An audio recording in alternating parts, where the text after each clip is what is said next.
আসসালামু আলাইকুম। আপনারা সবাই কেমন আছেন? আমি আলহামদুলিল্লাহ ভালো আছি। আজকে আমি শিখবো কিভাবে ফ্রুটস সালাদ বানাতে হয়। এখানে নিয়েছি বেদানা, কলা, আপেল, সামান্য কিছু মরিচ আর পেয়ারা, এক বেদের মিষ্টি দই। এবার শুরু করি।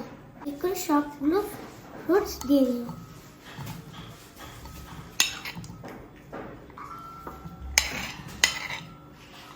ওদের পরিমাণ মতো লবণ দেব।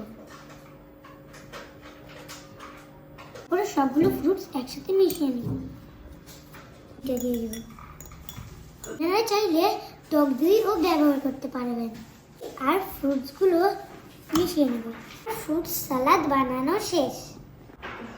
বিসমিল্লাহ।